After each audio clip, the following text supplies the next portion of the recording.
Olá a todos, bem-vindos a mais uma semana de caravana. Obrigada por estarem aí, já sabem, notificações do YouTube. Isto é a forma de apoiarem a caravana, é muito simples.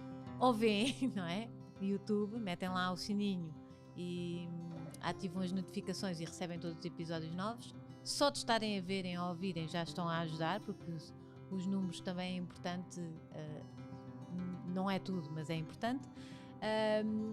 Se quiserem só ouvir, se quiserem só ouvir, metem aplicações de telemóvel e pronto, vão por aí, podem ouvir no carro, podem ouvir em casa, em todo lado, andarem a pé, passearem, tudo.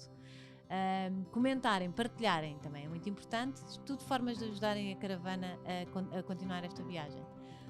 Serem patronos, vão à minha página de Instagram, lá no perfil da minha bio, tem lá a forma de ser patronos. Também tem lá a loja, podem agora este bloco e esta caneca, muito gira, é um bloco super simples, de linhas, e a caneca, mas uma boa forma de apoiarem a caravana e pronto, não tenho mais nada para vos dizer, vou arrancar com isto a fundo, que quero muito. Um cheiro da tua infância. Um cheiro? Pipocas. Cheiro a pipocas. A sério, porquê? Cheiro a Quem é que fazia pipocas? As pipocas eram do Senhor de Matosinhos, das festas do Senhor de Matosinhos. Ai, que giro. Ficam assim esse cheiro. Que giro. Ias tipo com os teus pais, com a tua família? Ia com os meus pais. Nós morávamos em Matosinhos e, portanto, em maio, as festas do Senhor de Matosinhos, são umas grandes festas na Zona Norte, eram assim um momento muito especial e aquele cheiro das pipocas e do algodão doce sim. a ser feito. Não, como é que nós conseguimos comer algodão doce, não é? Hoje em dia experimento. Sim, aquilo é too much, não é? Há anos que não como, mas quando era miúdo... No outro dia comi, depois cheio de corantes e não sei o quê. Certo. Meus filhos adoram, mas como é que se chega aí, não é? Uma página de Instagram que espreites todos os dias. A Mia Fullness, da minha querida companheira, adoro. Todos os dias espreito aquilo que ela escreveu. É muito gira a página dela e ela dá sempre assim uma força, não é? Para o nosso dia. Sim, e sendo uma pessoa com quem eu falo todos os dias, ainda assim encontro ali coisas novas, pensamentos novos, reflexões novas. Será que ela me respondeu quando esteve cá, que ia à tua todos os dias? Será que eu lhe fiz esta pergunta? Olha que não me recordo. Vou buscar. Se vocês se lembrarem, foram ver o episódio dela, da Mia, digam-me lá se eu perguntei isto e se ela respondeu o Pedro. Uma coisa que se tenha corrido mesmo mal. Uma coisa que me tenha corrido mesmo muito mal. Olha, uma coisa recente, eu sempre disse que não queria ter um cão em casa. Isso é o meu marido também. Sempre disse que não queria ter um cão e tenho um cão em casa. Perdeste, portanto. Perdi claramente, tenho uma cadela em casa e os meus filhos adoram, a Mia adora e pronto, eu tenho que lidar com isso. Isso foi uma coisa que ainda tu não conseguiste dizer e eu adoro, ainda não. Ainda não consegui dizer eu adoro. O meu marido diz, todos os dias olho para o cão e me lembro que da minha falta de ser assertiva em vários momentos da minha vida, porque ele deixou e não queria. Foi mais ou menos igual para mim. Parecido. É só porque está em casa, é por ser dentro de casa, é isso?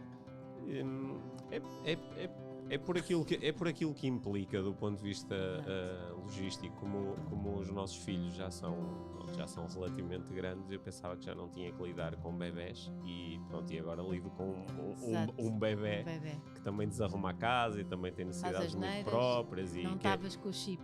Quer brincar nos momentos inapropriados. O melhor conselho que te deram? Relaxa. Acho que foi o melhor conselho que me deram. Em muitas circunstâncias diferentes, onde eu estava tenso por alguma razão, por ter medo, por achar que as coisas eram importantes, por me estar a levar a mim muito a sério, com palavras diferentes, mas a chegada deste conselho, o relaxa, foi sempre muito bom. Trouxe-te calma. Aliás, é um conselho que eu hoje em dia reproduzo muito quando as pessoas, os meus clientes, os meus alunos, quando estou a lidar com problemas, eu muitas vezes digo-lhes, relaxa. Começa por relaxar e depois o resto fica mais fácil. Isso é muito bom. Palavra preferida? Magia. Isso é inspiração para uma vida mágica? Inspiração para uma vida mágica. É uma palavra que eu gosto muito. É uma palavra muito abstrata, que quer dizer coisas muito diferentes para pessoas diferentes. Mas é uma palavra que eu utilizo muitas vezes comigo, sobretudo por antecipação. Eu, antes de um determinado momento, pergunto a mim próprio o que é que pode ser mágico neste momento. E eu próprio não sei muito bem o que é, só que abre-me, tem assim, é uma palavra que desperta assim desperta todas as possibilidades, não é? para todas as possibilidades. Liga-nos ao mundo infinito das possibilidades. E que ela existe a magia, não é? Sim, pelo menos estando a manifestar-se. Exato. Licenciou-se em Economia na Universidade do Porto, fez pós-graduações em Lisboa e Dublin, desenvolveu carreira numa multinacional. Se tiver alguma coisa errada, corrige. É uma das caras portuguesas mais conhecidas na área do desenvolvimento pessoal. Encontrou o amor da sua vida, que já cá esteve, como disse, lá fora. Não foi? Foi amor à primeira vista. É verdade? Ou estou a confundir episódios? Foi amor à primeira vista, foi. Se calhar já estou a confundir aqui episódios, mas acho que não. Estavam lá fora, estudavam. Estudamos em Dublin, na Irlanda. Exato. E foi aí que nos conhecemos. E foi assim, não foi num caminho. Estou a inventar isto. Eu lembro-me do momento preciso em que nos conhecemos, do sítio onde está, e ela também, porque nós falamos, já recuamos muitas vezes até esse momento. Também então já vamos falar disso. Tem 3 filhos, escreveu 5 livros, não sei se isto está desatualizado ou não, correu ultramaratonas, subiu mais de 1000 vezes ao palco, mesmo com medo de falar em público. Atendeu centenas de clientes, orientou milhares de alunos. Tem a bordo da caravana o incrível Pedro Vieira. Também és um guru de muitas pessoas que já passaram por aqui, como por exemplo a Vera Kolodzik, que falou de ti também aqui. Já te queria há muito tempo, vocês gravam cá quando estão cá. Certo. Não é? Certo. Vizinhos provisórios da caravana. Por isso é uma honra estar aqui. E é muito bom estar aqui. Obrigado. Diz-me lá, como é que foi? Eu tenho a imagem que ela me contou que até vinham assim a andar e viram-se. Não. Já estou a exagerar. A Mia vinha andar. Ela entrou numa sala onde eu já estava. É isso. E sentou-se assim, mais ou menos à minha frente. Sim. E nós fazíamos parte da mesma turma em Dublin. Estávamos a estudar. Portanto, ambos nos tínhamos deslocado e estávamos numa turma com pessoas de muitos países. E aquilo houve ali um momento, uma espécie de uma reunião. Estavam-se a discutir questões relacionadas com o nosso alojamento, onde é que nós íamos ficar durante aqueles meses. E portanto nós não falamos, mas os nossos olhares cruzaram-se logo ali. Era primeiros dias? Sim, foi logo, acho que no primeiro. Estavas a pensar que ias lá. Afinal foste logo conquistado. Sim, que giro. Isso é muito giro. Até hoje. Até hoje, já passaram quase 24 anos. Bolas. Espetacular. E sempre, eu acho muito giro vocês os dois porque... falam sempre no outro com muito carinho. E lembro, vejo a página da Mia e é mesmo verdade, vocês cuidam muito um do outro e são muito orgulhosos um do outro. Isso é muito giro.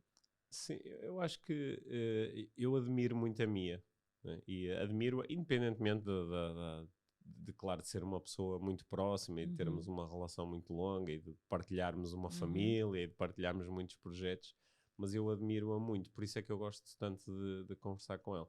E eu acho que isso é uma coisa que funciona muito bem no nosso relacionamento. É que eu acho que nós gostamos realmente de conversar um com o outro e aprendemos um com o outro, mesmo não há ninguém neste mundo que me conheça melhor que a Mia, e mesmo assim eu acho que às vezes consigo surpreendê-la ou acrescentar algo do ponto de vista intelectual, das reflexões, das conversas, e portanto é muito, por isso é que nós vão construindo juntos, não é? É muito giro isso. E é uma construção muito que ela é deliberada no sentido em que nós queremos fazer coisas juntos e crescer juntos, mas não sabemos muito bem para onde é que vamos. Isso vai surgindo de dia para dia. Vamos juntos e está tudo bem. É isso. É mais ou menos. Relaxa. Relaxa. Ir de forma relaxada. Exato.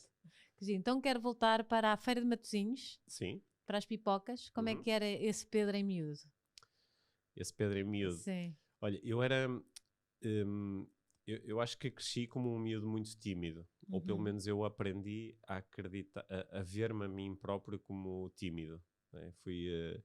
Eu comecei a usar óculos muito cedo, quando tinha 6 anos, e para mim isso representou uma série de coisas. Os miúdos brincavam comigo, chamavam caixa de óculos, eu gostava muito de ler. A minha mãe era professora, os miúdos metiam-se comigo, diziam, é filho de professora. Uma série de de ocorrências que não são assim muito significativas, mas Mas que que deixam marcas, não é? eu aos poucos fui incorporando esta ideia de que eu era muito tímido e de que era muito introvertido. E depois as pessoas às vezes também me diziam, é muito tímido, é E se calhar envergonhado. não eras, não é? Eu fui crescendo com essa ideia e essa ideia Acabaste por ser tu. tornou-se Exato. a minha identidade. Exato. E portanto, quando eu me recordo de mim pequeno, eu era um miúdo muito feliz porque conseguia viver muito bem comigo, com a minha imaginação, brincava imenso sozinho. Depois eu tenho uma irmã mais nova e brincava muito com ela, mas eu conseguia, aprendi a viver sozinho muito bem. E isso foi muito bom, só que depois, mais tarde na minha vida, começou a gerar uma série de dificuldades, porque esta crença na introversão, na timidez, no estar fechado, depois começou a ser muito limitadora. Quando eu comecei a querer relacionar-me com outras pessoas, quando me apaixonei a primeira vez, né? Quando quis ir estudar para a faculdade e queria, não é? De repente estava rodeado de muitas pessoas e era muito difícil para mim o quebrar o gelo, Sim. o expor, era mesmo muito O difícil. dar-te, não é? Dar-te O dar, aqueles momentos. sim. E portanto depois houve aqui uma série de ocorrências já relativamente tarde na minha vida, já muito próximo dos 30 anos, em que eu comecei a confrontar essas crenças e as inabilidades associadas a essas crenças, nomeadamente a extrema dificuldade em falar em público, sendo que a minha dificuldade em falar em público Que não era... ninguém diria, não é? Hoje em dia, quem pensar isso, tipo, não, ele nasceu para isto, não é? Sim, às vezes as É pessoas dizem isso, incrível. vá, tu tens aqui um Sim, dom. Bem, sim, mal as pessoas se é sabem. dom, estava muito escondido. Porque quando eu falo de dificuldade em falar em público, não estou a falar de dificuldade em fazer palestras, é uma coisa ainda muito mais Coisa, intensa. tipo, entrares num jantar que conheces. Por exemplo. Isso era uma grande dificuldade que eu tinha. Sim. Tipo, eu não gostava de ir, por exemplo, casamentos. Imagina, que eu não sei em que mês é que vou calhar. Certo. Claro que depois estou a falar com a pessoa ao lado, passado, mas aquele primeiro impacto, que gera morria. alguma ansiedade. Sim. Mas eu ia mais longe. Se eu fosse a um casamento, né, para além de toda a ansiedade, agora vou ter que estar numa mesa e não conheço as pessoas, depois eu ia mesmo estar calado. Eu ia ser aquele tipo que ia estar calado. Eu depois, passado um bocado, já não me calo, não é? É. Mas aquele impacto. E tu ficavas calado nessa mesa. Eu era o tipo que ia ficar calado nessa mesa, a abanar com a cabeça, a dizer que sim e que não, e sempre à procura de oportunidades para me ausentar, para fugir. Exato. Daquela fuga francesa, não é? Sim. Tipo, Sim, aquelas saídas estratégicas em momentos certos para não ter que interagir com as outras pessoas.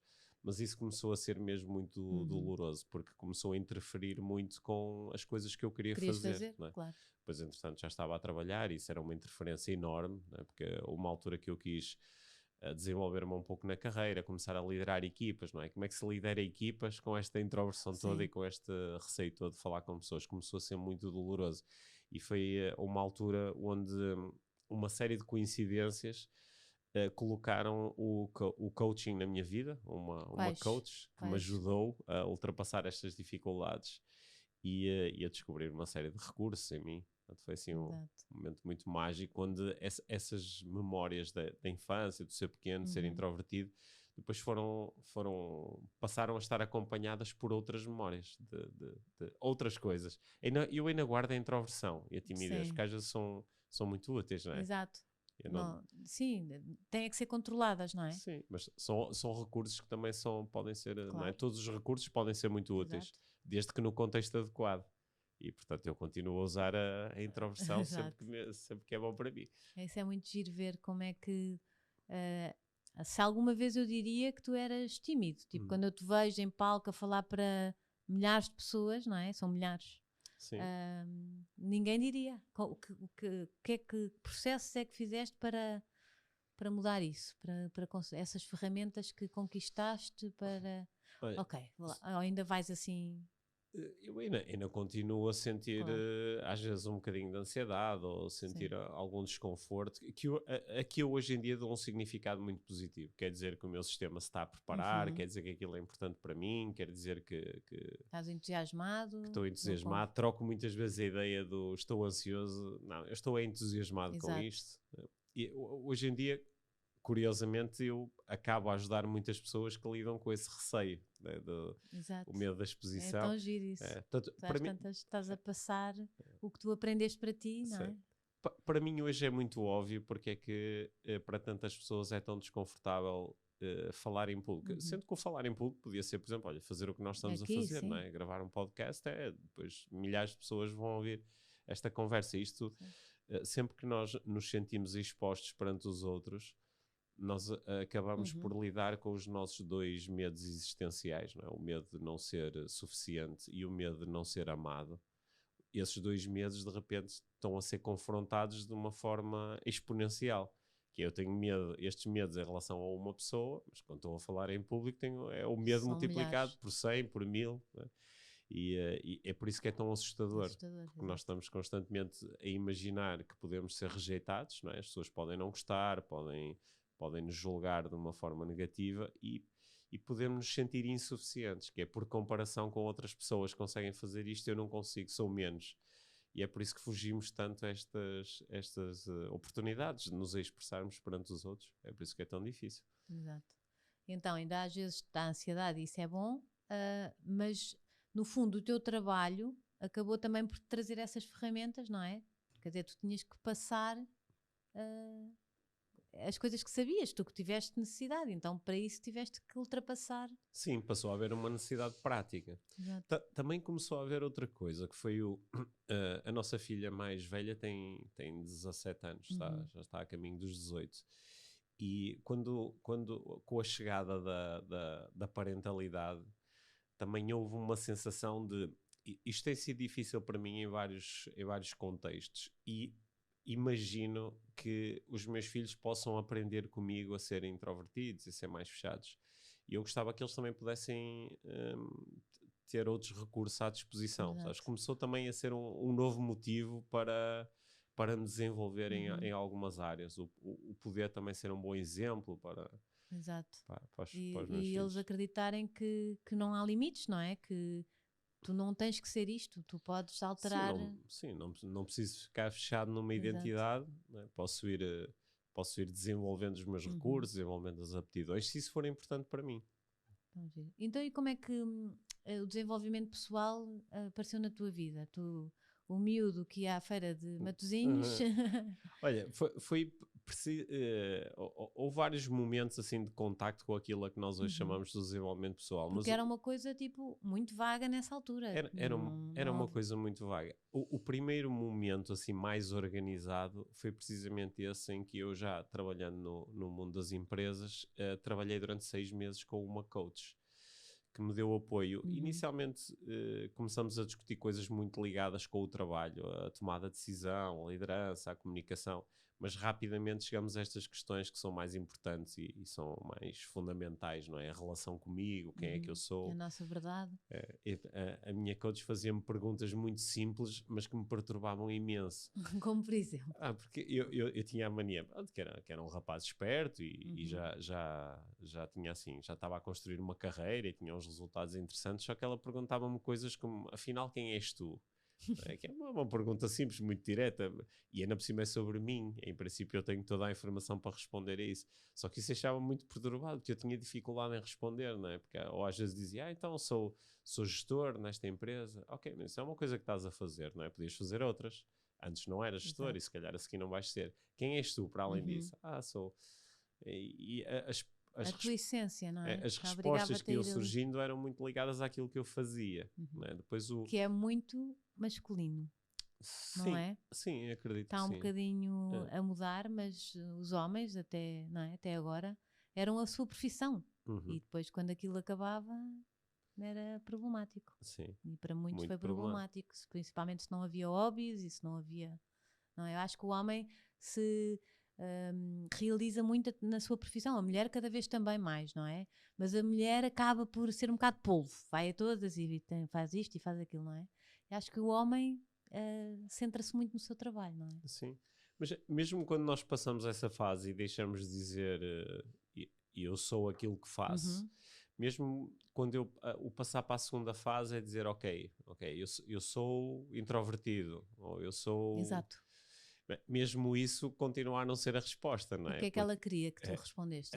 Queria que eu fosse mais longe do que isso, Uhum. não é? Porque eu sou introvertido, na realidade isso é só um recurso que eu estou a usar Exato. agora, ou é um estado que eu estou a sentir, até pode ser um Tu estado... não és, tu estás. Sim, Tu não tu és estás. introvertido, Sim. não é? Tu estás. Eu comecei a entender pela primeira vez essa diferença sublime que nós podemos fazer na língua portuguesa e nas línguas latinas, não é? Entre o ser e o estar. Uhum. Mais difícil de fazer noutras línguas que usam o mesmo verbo para as duas coisas. Exato. E entender que estas coisas todas com que eu me identifico, na realidade elas são coisas que eu estou. Mas aquilo que eu sou deve estar para além disto. Porque então o que é que uma pessoa pode ser? Daí a dificuldade da pergunta. Exato, porque quando tu verdade. mergulhas nisso, não é? Começas a dizer, eu sou o pai.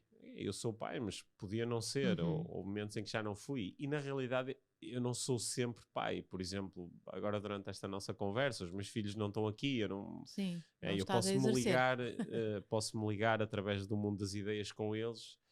Mas, e começamos uma desconstrução que pode ser muito... pode ser um bocadinho perturbadora, Exato. não é? Porque nos vamos desapegando de uma série de coisas. E depois podemos chegar ao final e dizer assim, mas espera aí, então eu não sou nada. Eu não sou nada e ao mesmo tempo posso ser tudo. E isso é uma realização paradoxal. Eu agora estou-me a rir, porque, desculpa interromper-te, porque o meu marido está sempre a dizer assim, aponta o dedo e diz assim, eu não sou nada. Este dedo está a apontar para quem? Eu não sei se as pessoas estão a ver, apontam o dedo. Porque nós não nos vemos, não é? Certo. Tu vês-me, mas quem sou eu? Pronto, ele faz isto com os meus filhos e eles ficam, o pai está a ficar maluco. E ele, não, mas quem sou eu? Quem é este? Eu nunca me vi. Mas o pai já subiu ao espelho. Não, está bem, mas isso é outra imagem minha. Olha, mas isso é é uma cena, mas isto é uma teoria qualquer. Isso é muito poderoso e avançado. Há uma das meditações mais poderosas que eu conheço, é a Headless Meditation, passa precisamente por nós nos conectarmos com esta ideia de que nós não nos vemos, nós vemos a nós próprios sem cabeça, não é? Porque nós conseguimos ver o nosso corpo, mas não a cabeça. Exato. E se nos focarmos nisso, isso às vezes é uma porta de entrada para o eu não sou nada. É verdade. E ele tenta essa coisa filosófica com os meus filhos que ficam de olhos bugalhados a olhar para ele a pensar, pirou. E ele diz que há um autorretrato muito giro, que é só um corpo, não é? Sentado num sofá, um homem sem cara, sem nada, não é? Aliás, acho que nem se vê, tem a televisão à frente e o autorretrato próprio do homem, porque toda a gente desenha a sua cara, não é? Certo. E este fez um corpo, só se vê os pés e tem uma televisão à frente, não se vê a cara, pronto. Certo. Este era o autorretrato dele, porque era como ele se via, não se vê de outra maneira. Incrível. E é assim para todos nós, não é? Não é? Sim. Sendo que eu gosto desta de fazer seguir o eu não sou nada do e posso ser tudo. E posso ser tudo. Lá está a ligação com as possibilidades. É isso, é mesmo. Pronto, e então como é que essa coach começou-te por fazer-te pensar um bocadinho e depois a partir daí? Fez-me pensar, sobretudo ajudou-me a quebrar muitas limitações que eu tinha sobre o que eu podia fazer, o que eu não podia. E ela era portuguesa? É brasileira. Pois. A Cris Carvalho. E esta história eu acho que trabalhei com a Cris em 2005, talvez, 2005, Sim. Portanto, há uns 16 anos. Coincidiu com uma fase muito importante da minha vida, porque era a nossa filha tinha 1 ano, ela nasceu em 2004, portanto era muito pequenina, mas foi quando eu me comecei... vocês antes não nenhum de vocês estava ligado ao desenvolvimento pessoal. De uma forma assim organizada, não. Aliás, esse contacto, eu conversava muito com a Mia sobre aquilo que estava a acontecer, as perguntas que eu recebia, a dificuldade que eu tinha com algumas respostas, e isso acho que levou as nossas conversas começaram a mudar de tom nessa altura. Lá está, é o que eu digo, vocês são muito paralelos. Vocês foram construindo a vossa vida ligados, isso é muito giro. Os dois mudaram, não é? Sim. E mudamos, sendo que não é o mudarmos os dois ao mesmo tempo, é mais sabes, às vezes eu acho que chego a casa com uma ideia, com um livro que eu li, alguma coisa, e acho que ofereço à minha um estímulo e depois ela a seguir faz o mesmo com outra coisa qualquer. Sim. É mais ir puxar um pelo outro. Então, nessa altura, as nossas conversas começaram a ir um pouco mais para começamos a explorar. Eu comecei a comprar, eu gosto muito de ler, né? Então... Desde miúdo. Desde miúdo. Então comecei a ler tudo sobre desenvolvimento pessoal, mesmo sobre coisas que eu nem sequer entendia muito bem o que é que podiam ser, mas comecei a ler assim as linhas mais convencionais, mais do coaching, mas também comecei a ir em busca de outras coisas. E isso despertou-me, uma coisa que me despertou imenso foi que quase assim de uma forma muito intuitiva, como eu conversava com as pessoas com quem eu trabalhava, as pessoas da minha equipa, de quem eu era chefe, eu comecei a utilizar as mesmas perguntas que a minha coach me colocava a mim, não é? Sei lá, as pessoas diziam-me, eu não consigo fazer isto, e eu digo, ok, e se conseguisses? Ou o que é que te impede? Que era um tipo de conversa muito diferente daquela que eu tinha antes. Eu antes achava que tinha sempre que dizer às pessoas o que é que elas precisavam de fazer, de lhes dar conselhos ou de motivá-las, não é? E o coaching baseia sobretudo no perturbar o outro através da pergunta. A pergunta vai trazer uma perturbação que o leva a reorganizar-se. E eu comecei a fazer perguntas e ficava fascinado com como este processo gerava resultados tão interessantes. E as pessoas chegavam ao fim e diziam, foi mesmo bom conversar contigo, sabes? Ou voltavam no dia seguinte, olha, fui para casa a pensar naquilo que tu me disseste ou que me perguntaste. Ficava lá alguma coisa e se calhar paravam para pensar que uma pessoa entra em piloto automático, não é? E não para. E eu nessa altura disse, eu tenho que ir estudar isto, porque isto ainda está assim a sair de uma forma muito desorganizada. Eu quero ir estudar isto. E portanto aí dediquei assim uns 2-3 anos assim muito a estudar coaching, programação neurolinguística, estudei em Inglaterra, estudei nos Estados Unidos, fui aproveitando, sabes, os momentos que tinha, férias, porque mantinhas o outro trabalho? Sim, o dinheiro extra que eu ganhava quando recebia um bónus, ok, vou fazer um curso. Isso é incrível, assim, principalmente quando com uma filha e não sei o quê, não é? Mas a Mia também foi criando condições para que eu pudesse fazer isso e ao fim de algum tempo isto estava a ganhar tanta força que eu decidi que queria passar para uma nova fase da minha vida e queria passar a fazer isso. Queria trabalhar diretamente como instrutor, como formador, como coach e poder ajudar outras pessoas a passar pelo processo pelo qual eu tinha passado. Sendo que eu estava assim muito animado com isto, sabes? Muito animado. Claro. Nós passamos por... Isto levou a nossa família, ficou muito abalada por estes momentos, porque nós passamos de ambos trabalharmos em multinacionais, de ter o ordenado ao fim do mês. O ordenado não só estar lá sempre ao fim do mês, como eram ordenados muito interessantes, não é? Nós fomos adaptar, decidimos ter um segundo filho, as coisas estavam assim todas muito organizadas e de repente ficaram totalmente sem base, sem estrutura, sabes? Sem dinheiro, mas com muito entusiasmo, com o entusiasmo de estamos ambos a começar a entrar assim em áreas que nos satisfazem bastante. Sendo que eu fui mais por esta área do coaching, da programação neurolinguística, da hipnose, que foram as áreas que me interessaram mais. A Mia depois parentalidade. Começou a ligar-se muito à parentalidade. Já sigo isso a Mia há tantos anos que nem sei, há imensos anos. Porque isso era foi mais ou menos uma resposta aos desafios que nós estávamos a começar a sentir enquanto pais. Ela também se interessou muito pela área do mindfulness, né? E nós fomos, com o tempo, fomos percebendo que estas áreas se podiam complementar e que podíamos às vezes até trabalhar juntos e fazer intervenções juntos. Mas foram assim uns anos muito fascinantes, muito descobertos. Estava a pensar que foi a primeira vez com a Mia que eu aprendi outra linguagem, não é que às vezes dizer-se sempre, mas quando tu estavas a dizer do sou introvertido, ou sou aquela do ele é teimoso, não, ele é persistente, e acho que foi a Mia que me ensinou a ver de outra forma. Sim. As crianças são sempre tudo mau, não é? É teimoso, é preguiçoso, é não sei o quê, um é tranquilo, é persistente, é ativo, ou é, sei lá. E aprendi a não pôr rótulos, e acho que foi a Mia que me ensinou, e essa vossa linguagem foi muito importante naquela altura. E ainda é.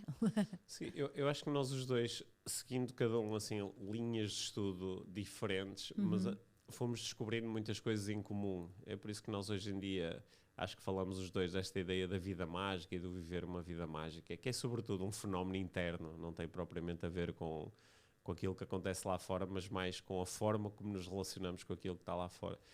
E nós, por exemplo, em relação a isso, temos visões muito semelhantes. Temos a visão de que o sistema humano é altamente eficiente. Portanto, quando nós estamos a fazer alguma coisa é porque isso, de alguma forma, gera um bom resultado para nós. Não é? Acho que temos os dois uma crença muito grande que as pessoas não estão estragadas, as crianças não estão estragadas, os adultos, às vezes alguns esforçam-se muito para nos mostrar que estão estragados, mas eles na realidade não estão. Estão a viver as suas necessidades e encontrar estratégias para viver necessidades.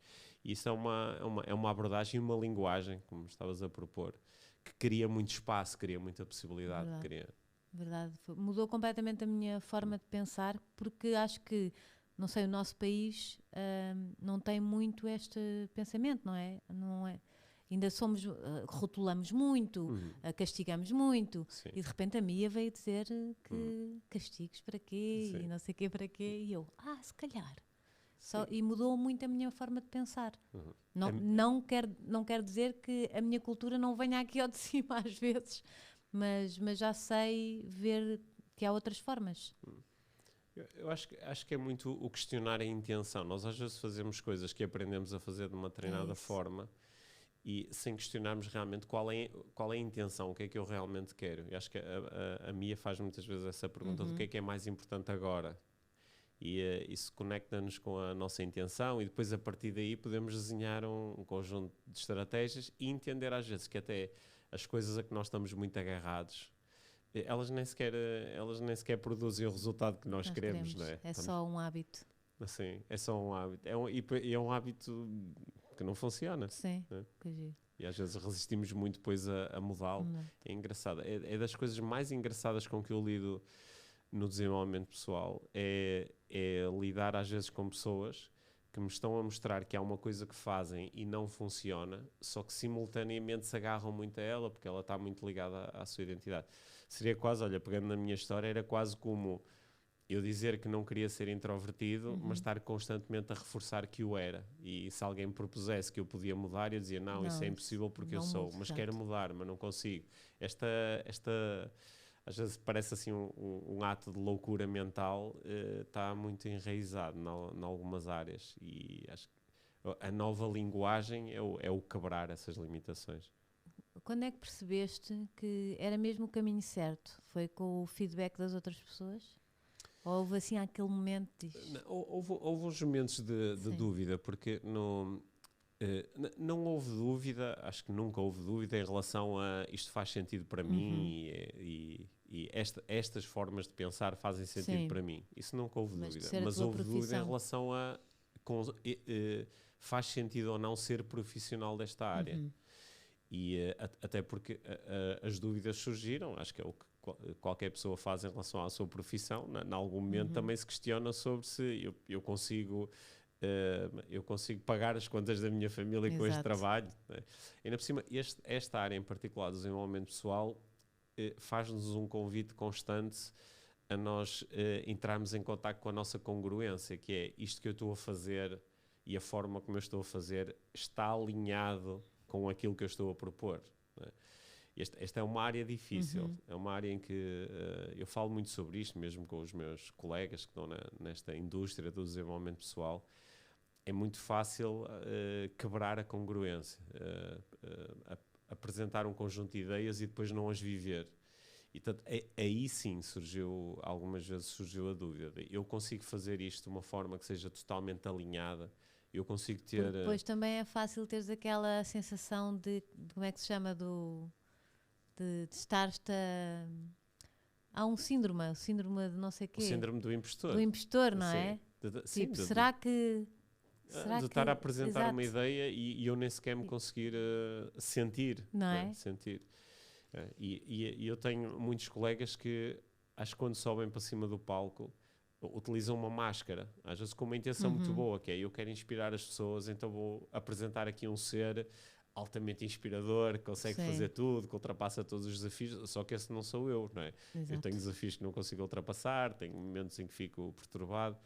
E tanto aqui houve uns momentos de dúvida que é eu consigo ser profissional desta área e simultaneamente sentir-me mesmo alinhado comigo. E houve assim uns momentos de abanar e consigo ter um negócio à volta disto, não é? Porque depois tens que, assim, é tudo muito bonito, mas uma pessoa tem que ganhar dinheiro Sim. e alimentar filhos, não é? Certo. Portanto, se eu quero ter uma empresa, quero ter uma marca, quero ter um conjunto de conceitos que estou a lançar para o mercado, eu consigo fazer isto sem violar os próprios valores que eu estou a procurar Exato. promover. Porque é fácil, sobretudo quando temos momentos de maior necessidade, dizer, bem, isto é muito bonito, mas eu preciso de vender. Claro. Não é? E para vender vou dizer coisas com as quais eu não acredito totalmente, mas são Sim, aquelas... E fica bonito. As coisas que é preciso dizer para as pessoas quererem comprar. Isso abana muito a estrutura interna. Mas achas que a médio e longo prazo não é melhor seres o que és aqui, o que és em palco, o que és em casa, e tentar ser tu? Tenho a certeza que sim. Eu também acho. Porque isso, E cada vez mais. Nós desgastamos-nos muito a usar máscaras. Não é?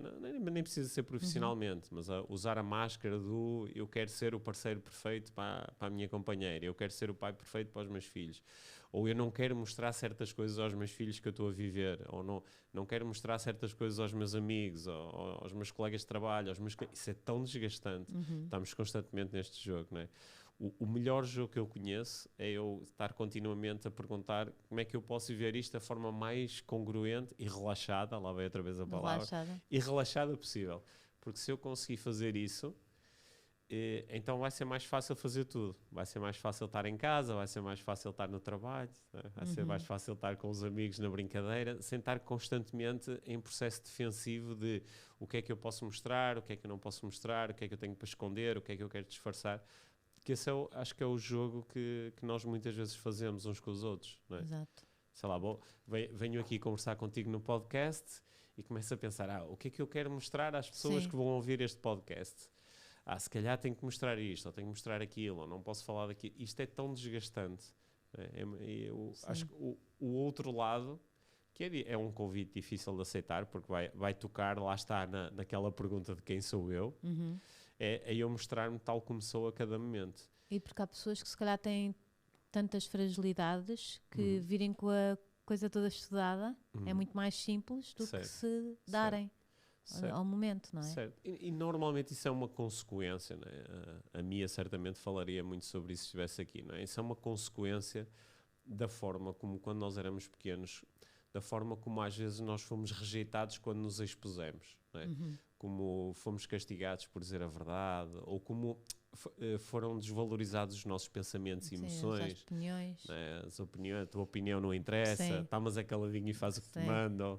Ou então tu não tens o direito de se sentir assim. É uma série de ocorrências que nos levam a começar a acreditar na ideia de se eu me mostrar tal como sou, eu vou ser rejeitado. Se eu mostrar tal como sou, as pessoas vão se afastar e não me vão amar, não vão gostar de mim, não vão querer estar próximas. Então é melhor eu mostrar outra coisa. Uma coisa que seja... Que agrada a toda a gente, não é? Que é simples. Sim, sempre que às vezes já nem é o agradar, é só uma coisa que não me mostre tal como eu sou. Às vezes até acabamos por mostrar uma coisa que ainda afasta mais as outras pessoas. Não é? Por exemplo, vou mostrar como alguém que não quer saber dos outros. E até posso ser rejeitado, mas não estou a ser rejeitado porque eu realmente sou. Estou a ser rejeitado voluntariamente por aquilo que estou a mostrar. Exato. E este é um jogo psicológico que está muito condicionado, cristalizado na maior parte de nós. E é difícil conseguir desfazer este jogo e entender este jogo. Porque está muito medo por trás. Está muito medo. Que é o medo de eu me expor e ser rejeitado. Que é o medo terrível. O medo limita-nos muita coisa, não é? Sim, mas principalmente este. Porque nós às vezes temos... tenho medo de saltar de paraquedas, ou tenho medo disto ou daquilo. Mas estes medos são mesmo existenciais. Nós sentimos mesmo que está tudo em jogo quando estes medos estão presentes. O medo de sermos rejeitados é um medo muito paralisante e paralisador. Só que entramos... Isto é, acho que, um dos temas fundamentais do meu trabalho hoje em dia. É que nós fazemos uma coisa que é mesmo contraproducente, que é o meu maior desejo é ser visto tal como sou. Só que como tenho medo de ser rejeitado, vou construir uma série de um sistema de máscaras, de muros, de castelos, de fortalezas, com umas armadilhas e uns fossos no meio para garantir que ninguém chega cá. Só que, ao garantir que ninguém chega cá, eu estou-me a impedir de viver o meu maior sonho, que é mostrar-me tal como sou. Não é? Exato, é uma bola de neve, não é? É um paradoxo brutal. Pois é. É aquilo que eu mais quero e eu impeço que alguma vez possa acontecer porque nunca me mostro tal como sou. E aquilo que eu tenho aprendido com a minha vida e com a vida das pessoas que eu acompanho mais de perto, sobretudo os meus clientes e os meus alunos, é que quando nós ultrapassamos este medo e nos expomos, pode ser aterrador isto, expor-me, olha, é isto que eu penso, é isto que eu sinto, é isto que eu desejo, é isto que eu receio, não é? Partilhamos aquilo que realmente nos vai na alma. Quando fazemos isto, até podemos acabar a ser rejeitados. Só que simultaneamente sentimos uma liberdade, uma leveza. Um poder também, não é? Tão bom. É. Estás alinhado com a essência. Por falar em medo, quando é a primeira vez que subiste assim a um palco Sim. e tinhas montes de gente, assim o teu maior, como é que apresentação, como é que tu chamas? Foi com quantas pessoas? Olha, eu já fiz algumas palestras para 2.000, 3.000 pessoas. Assim a maior no início? Eu lembro-me da primeira. Então, eu lembro-me da primeira. Estavam umas 60 pessoas. Sim. E era um ambiente. Eu estava, digamos que, a jogar em casa, que eram pessoas que eu ainda. Isto foi antes de eu me tornar profissional de desenvolvimento pessoal. Portanto, eram pessoas que trabalhavam na empresa onde eu trabalhava. Mas eu era chefe destas pessoas. Portanto, tinha ali uma certa autoridade. Estava em pânico totalmente. Porque eu decidi. Eu tinha ido a um evento em Londres e vim com muita vontade de... Eu vou mesmo confrontar este medo à série. Então convoquei 60 pessoas da minha empresa para uma apresentação que eu ia fazer com temas de desenvolvimento pessoal. Que é não me ia esconder atrás do habitual, que é vou mostrar os números da empresa e falar sobre... Vou falar sobre mim. Sim. E lembro-me nas horas antes desse momento, eu estava assim prestes a entrar em pânico, porque é que eu fiz isto? Ainda vou a tempo de desmarcar, sabes? Vou fugir. Lembro-me de estar na casa de banho a olhar para o espelho, sabes, e a ter uma pequena conversa comigo de, não, isto é mesmo importante, eu quero mesmo fazer isto, porque do outro lado deste medo estão coisas que são muito importantes para mim. E então, eu recordo-me de ter feito uma pergunta que eu às vezes faço hoje aos meus clientes quando eles estão a lidar com medo de falar em público, que é, qual é a pior coisa que pode acontecer? Quais são as piores coisas? Então comecei a elencar uma série de coisas. Posso tropeçar e cair à frente de toda a gente, que é meio embaraçoso. Desmaiar? Posso desmaiar. Desmaiar eu não disse, mas era ao cair e posso ser ridículo.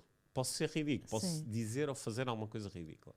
E então lembro-me de ter decidido naquele momento olhar para o espelho que eu vou fazer coisas ridículas. Pronto, vou já dar tudo. Vai já. Vai já o livro todo. Vou já ser ridículo. Então lembro-me que uma das coisas que eu contei logo no início é que, olha, nós hoje, entre outras coisas, vamos discutir aqui as formas como cada um de nós lida com a frustração. E disse, olha, a forma como eu lido com a frustração é dar uns gritos. E comecei a dar uns gritos. E aquilo foi muito ridículo. E as pessoas ficaram assim meio desconfortáveis, algumas riram. Não é?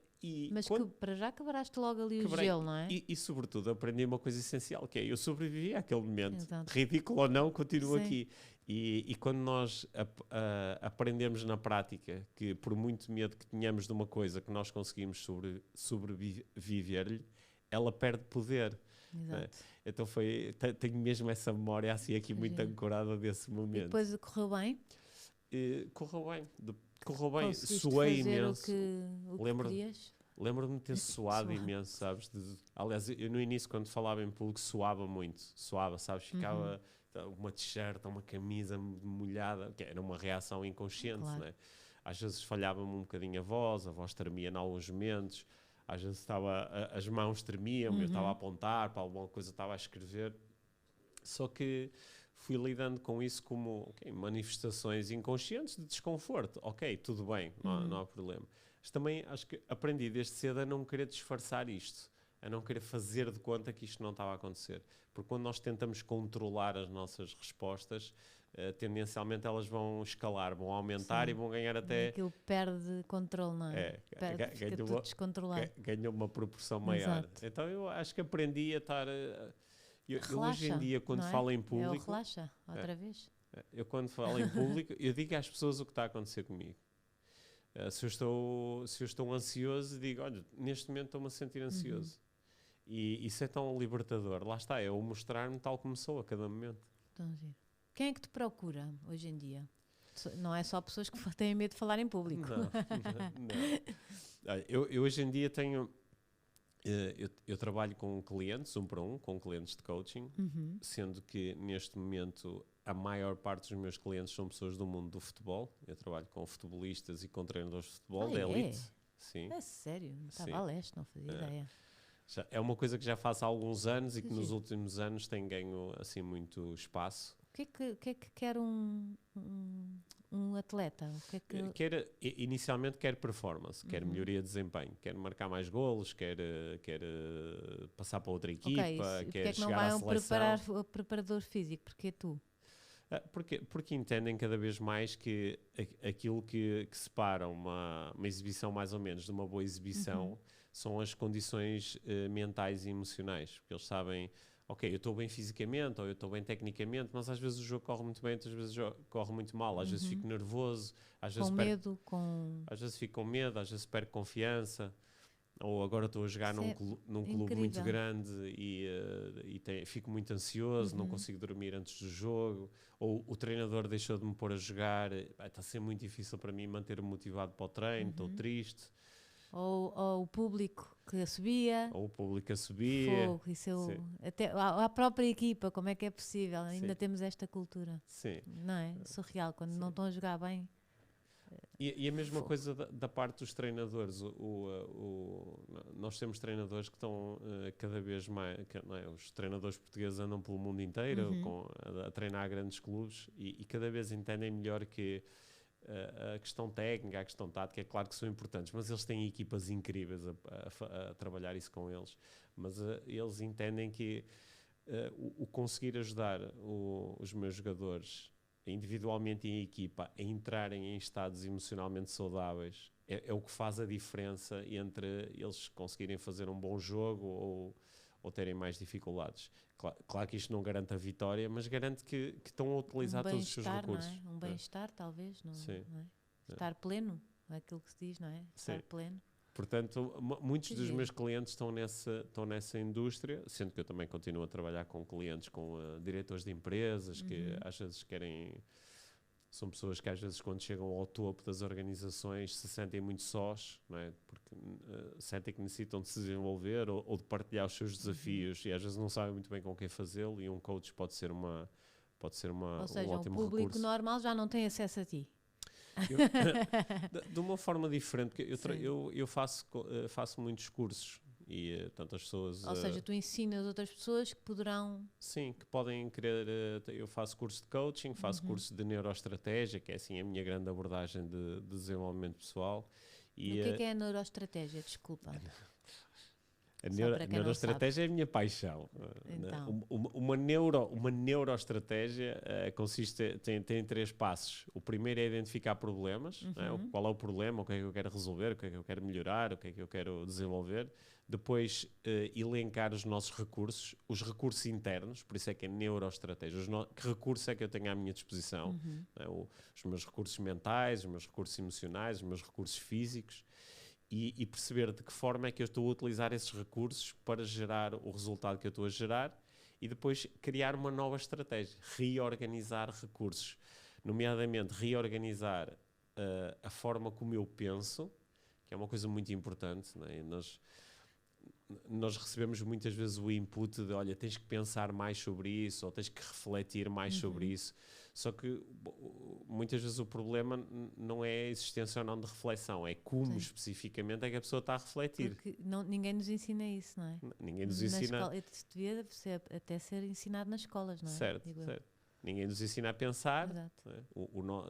Nós muitas vezes nem entendemos muito bem, quando eu pergunto a alguém, como é que tu pensas sobre isto? A pessoa nem entende muito bem a pergunta, como é que eu penso? Sim, como é que tu pensas?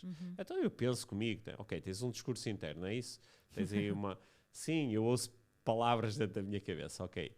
Mas qual é a estrutura? O que é que está a acontecer? E às vezes esse primeiro contacto parece assim ainda meio estranho, mas quando a pessoa começa a observar a forma como pensa, descobre que se ela mudasse a forma como pensava, teria resultados. E nós temos poder nisso, temos o poder de mudar a forma como pensamos. Sim, nós podemos condicionar novas formas de pensar. O nosso pensamento é muito automático, não é? Exato. Porque nós só conseguimos observar o pensamento depois dele já estar a acontecer, não é? Sim, Eu só, é autónomo, não é? não é? Quase uma coisa autónoma. Certo, eu observei que tive este pensamento, Exato. mas de onde é que ele veio? Agora, nós através de treino, e é muito isso que se quer fazer na neuroestratégia, nós vamos condicionar novas estruturas de pensamento, ok? Por exemplo, olha, logo no início eu disse que gosto muito de me perguntar o que é que pode ser mágico agora, o que é que pode acontecer de mágico. Isso é uma pergunta, é uma forma de pensar, não é? Imagina que em vez dessa pergunta eu perguntaria o que é que pode ser terrível agora, ou o que é que pode ser perigoso agora. Estavas a condicionar a tua forma de pensar para esse lado. Sim, Enquanto para, é isso? Enquanto para a parte mágica já te habituaste a olhar. Certo. No fundo, domesticas o teu pensamento. Não sei, Mais ou menos. domesticar Eu parece... estou a falar muito simples, não é? Sim, domesticar parece Mas assim uma palavra... Canalizas o teu pensamento em vez de... Crio novos hábitos, Ok. crio novos hábitos mentais. Porque eu acho que a maior parte das pessoas não tem um entendimento claro de que a forma como pensa ajuda a gerar a sua experiência, não é? Eu vou para uma reunião de trabalho e estou a pensar... isto vai ser uma seca, isto não serve para nada, de certeza que me vou aborrecer.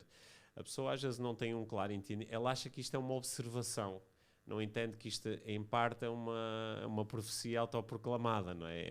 Ela como está habituada a pensar assim, ela está-se a preparar para percepcionar aquilo que vai acontecer a seguir à luz daquilo que imaginou. E se calhar a pessoa do lado que vai para a mesma reunião até inicialmente teve este tipo de pensamentos. Só como recebeu, começou a condicionar-se de forma um bocadinho diferente. Diz, ok, espera, o que é que pode acontecer aqui de interessante? O que é que eu posso aprender? O que é que eu posso fazer para que a reunião seja mais interessante do que foi na semana passada? E, em princípio, esta pessoa vai ter uma experiência diferente, vai mobilizar recursos diferentes e vai ter até um comportamento diferente, mas tudo nasceu... E receber também um comportamento diferente de quem está do outro lado. Certo. Em princípio vai influenciar as outras pessoas de forma diferente. Isto nasce tudo da forma como nós pensamos. Exato. E, portanto, a neuroestratégia é muito... Espetacular. É muito condicionar positivamente novas estruturas de reflexão, mas também ajudar-nos a mudar certas respostas automáticas. Porque nós temos muitas respostas automáticas que têm a ver com a nossa história pessoal, com a cultura em que nós crescemos, né, com os nossos primeiros anos de vida, com eventos específicos da nossa vida, onde algumas ligações ficaram muito lineares, ficaram muito automáticas. Quando acontece isto, eu sinto-me desta forma. Quando alguém diz esta palavra, eu fico desconfortável. Quando alguém olha para mim de certa forma, eu fico com medo. E na neuroestratégia nós também estudamos processos herdados de várias áreas do conhecimento para alterar estes condicionamentos. É muito giro falar disso. Os meus filhos, a minha filha já foi para o 7º ano, na mesma escola, tudo, supostamente não havia alterações em nada. E o meu filho ia pela primeira vez para o 5º ano, para essa escola, primeira vez, não é? E eu estava um bocado assustada, não é assustada, mas estava mais preocupada com o do 5º ano, tipo, será que vai com os amigos todos? E nunca me preocupei com ela, que ia para o 7º ano, já estava na mesma escola, tudo. Só que ele estava todo positivo e não sei o quê. E ela não quer ir para a escola, não quer voltar à escola, estava super negativa. E eu estava a contar isto à explicadora, e ela disse, eu acho que isto tem tudo a ver, porque ele ia tão feliz, não sei o quê, correu-lhe tudo bem, foi com os amigos todos que vinham da primária, tudo junto, não sei o quê. O da minha filha, ela ia com tantas coisas, calhou noutra turma sozinha, sem os amigos sempre, não era para haver alteração nenhuma. Foi todo um problema. E às vezes, se calhar, é isto, são, não sei, coisas que não se explicam assim tão bem, mas atitudes e a forma como partimos para as coisas, será? Sim, eu acho que nós podemos explicar, porque aquilo que está a acontecer não está aqui a acontecer nada de extraordinário. Às vezes as pessoas dizem, meu Pedro, mas então isso quer dizer que se eu pensar nas coisas de uma determinada forma eu consigo provocar certos acontecimentos? Sim, é magia. É magia, a tal co-criação. Eu com o pensamento crio o que vai acontecer a seguir. Eu acho que aquilo que está a acontecer sobretudo eu não consigo prestar atenção a tudo ao mesmo tempo. Portanto, quando a minha atenção ela vai acontecer em função de certas instruções ou certos filtros, não é? Se eu for entrar num determinado ambiente e alguém me disser, olha, atenção que esse ambiente é muito perigoso, tu tens que reparar em coisas potencialmente perigosas. Eu vou entrar e vou começar a olhar à minha volta e reparar em coisas, em pessoas, em situações que podem ser perigosas. Se calhar eu que vou, tipo, numa passei pela floresta e toda contente, não reparo. Sim, porque a minha atenção está para o outro lado. Sim, se calhar alguém disse, olha, esse sítio por onde tu vais Está passar tem coisas maravilhosas que tu Exato. nunca viste na vida. E este pré-condicionamento, não é? Nós estamos continuamente a fazê-lo connosco à luz das nossas experiências passadas. Exato. É por isso que algumas pessoas são tão pessimistas, outras são otimistas, outras, não é? Conseguem sempre entusiasmar-se com qualquer coisa e outras, pelo contrário, conseguem sempre deprimir com qualquer coisa. Não é tanto uma função daquilo que lhes acontece, mas é mais uma função dos sítios onde elas se especializaram em colocar a sua atenção. Exato. E isso pode ser alterado, ou pode ser pelo menos ligeiramente alterado. Ou Isso de ganhares muda a nossa alguma experiência. consciência para, não é, para mudares o teu pensamento para outro lado. Sim. Claro que às vezes se força muito isso, não é? Se força muito estas ideias do pensamento continuamente positivo e acabamos por ignorar coisas muito importantes na nossa vida e que nos magoam ou nos prejudicam ou têm que ser mudadas. Mas aquilo que eu procuro fazer nos meus cursos e quando estou a trabalhar com alunos é, através de um conjunto de experiências, começar a tornar isto cada vez mais explícito, que em função da forma como eu me pré-relaciono com as coisas da minha vida, eu tenderei a viver coisas diferentes. Exato. Isso é muito giro. Sim. Como pré-condiciono-me e como me pós-condiciono. Não é? Porque mesmo depois de passar por uma experiência, eu revisito a experiência, não é? Sei lá, fui de férias e agora voltei para casa. E eu, claro que sei que eu vou ter experiências emocionais diferentes se tiver a questão, quais foram as coisas mais interessantes que eu experienciei na minha viagem? Quais foram os melhores encontros com pessoas que eu não conhecia? Quais foram as melhores comidas que eu experimentei? Eu vou ter um conjunto de experiências, mas se eu perguntar quais foram as coisas mais absurdamente caras que eu tive de pagar esta viagem? Não é? Quais foram as piores decisões que eu tomei nesta viagem? Eu vou ter uma experiência diferente. E acho que o aprender sobre isto com gentileza, não é para nos massacrarmos e depois dizermos, pois é, sou sempre tão negativo. Mas, com calma, começarmos a entender estas estruturas em ação e estudarmos formas de ter outras também disponíveis. Olha, adorei mesmo. Sim, ficava aqui tipo a tarde toda a receber mais dessas informações. Que bom. E acho que as pessoas lá também. Gostaste de estar na caravana? Gostei muito de estar na caravana. Sim, espero ter contribuído também com um bocadinho de leveza e de relaxamento. E relaxar, não é? Para quem nos ouve. Claro. Sim. Olha, relaxem. Já é um bom conselho, que hoje em dia é tudo muito intenso também, não é? Super intenso. Relaxar é muito bom. Para também ficarmos um bocado a sós, em silêncio, não é? Sim. A ouvir-nos. Sim, e o relaxamento não precisa de ser só nos momentos puros de relaxamento. Né? Eu procuro muito pensar em como é que eu posso relaxar enquanto estou a fazer uma coisa que é ativa. Sei lá, vou correr. Como é que eu posso relaxar enquanto corro? Vou fazer um curso. Como é que eu posso relaxar enquanto faço o curso? Porque acho que quando nós relaxamos, temos mais facilidade em nos relacionarmos bem com a vida.